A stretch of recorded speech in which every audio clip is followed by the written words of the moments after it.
Alright, what's up everybody?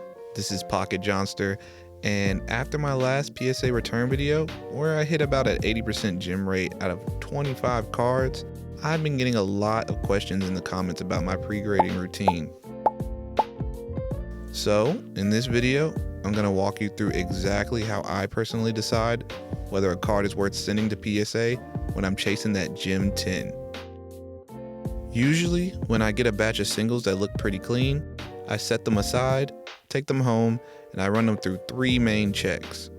To keep this video brief, assume there are no obvious scratches or visible print lines. The first thing I always look at is centering. You want to make sure your card is nicely centered. PSA cares more about the front centering than the back. Their general guideline is 55-45 on the front and 75-25 on the back.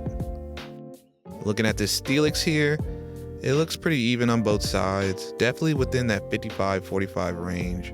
Top and bottom also look good. I like to check the side borders by moving the card sideways, sometimes even flipping it upside down to get a different perspective. You can see this card looks even all around. It's visually pleasing, which is usually a good sign. I'd say this is pretty well centered on the front. And the back also looks well centered, pretty even all the way around. So yeah, I'm pretty happy with the centering here. The next thing I check for is whitening, especially in the corners. I scan each corner one by one to see if anything stands out. And this one looks really good. I don't see any whitening at all. It looks pretty packed fresh. It honestly looks like whoever pulled it immediately sleeved it and didn't play with it. The last thing I check for is the edges. I want to make sure they're straight with no dings or nicks. If all 4 edges are clean and straight, you got yourself a gradable card. It's usually not worth the risk grading a card that's like $10 or less. This Steelix is around $5 to $6. But it's looking like a strong PSA 10 contender, so I'd probably take the risk on it.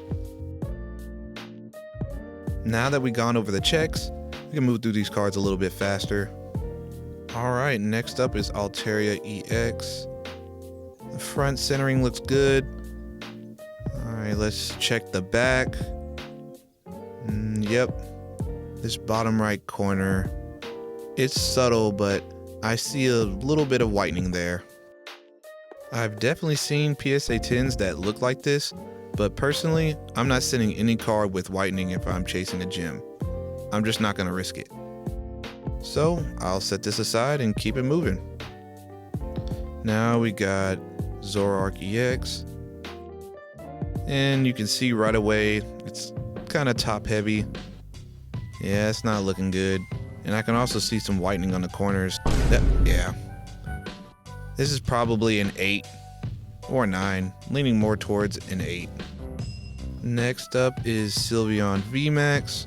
One thing I want to mention about these full out cards where the artwork overlaps the border, PSA tends to be a little more lenient with the centering on these. You really only have this small little bit here to compare on both sides. And there's basically no top border to go off of.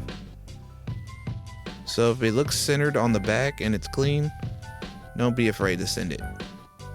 Looking at the back, centering looks good, no whitening in the corners, and the edges look clean. Yeah, I would definitely send this one in. Now we got Mega Charizard X. It looks decent at first, but you can tell it's a little bottom heavy. Flip it upside down and it becomes even more obvious. This side is noticeably thinner. Even though it's centered left to right, that bottom centering knocks it down to a 9 for me. Next up, we got the stained glass birds. GX cards can be a little tricky because they have 2 borders, the gray outer border and the black inner border. Don't overthink it, just focus on the gray border and make sure it's even all the way around. Yeah, but this one looks pretty solid. Centering looks pretty even on the front. Even the back centering looks pretty good. There's no whitening in the corners. Edges look straight. Yeah, I'd send this one and see what happens. Next, we got an EVEX.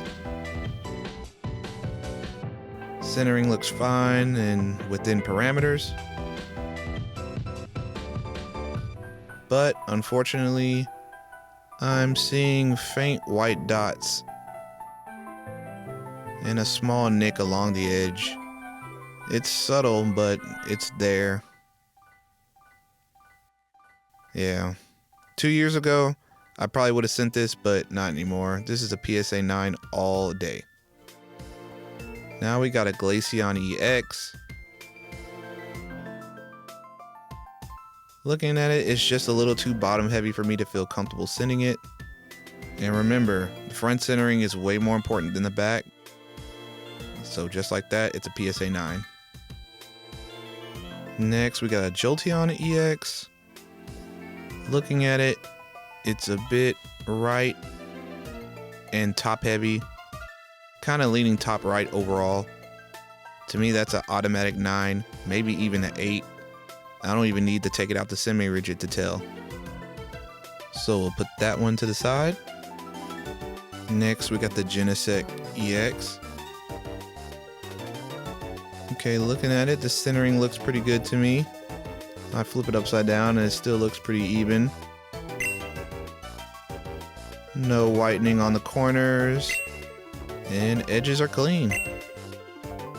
Yep, this is an easy send for me. Okay, now we got the Reshiram. Reshiram looks good on the front. The back is a little top right heavy, but still within PSA parameters. So some people might overthink this and not send it, but to me, this is still a contender and I would send this. All right, now we got Spiritomb. Spiritomb is one of those cheaper cards, maybe a $2 or $3 card. The only reason I'm even consider grading it is because it came straight out of a singular pack and it looked pretty clean. But when I look at it,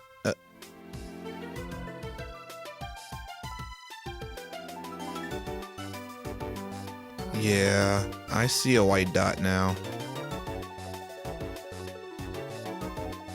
Never mind, I wouldn't send this. It's just not worth it, especially for a cheaper card. Next is Mega Sableye and Tyranitar GX. Another GX card. Again, just look at the gray border. It looks like it's thicker on the right side, looking top right heavy. Clean card, but it's off-centered on the front, so this is a PSA 9 for me.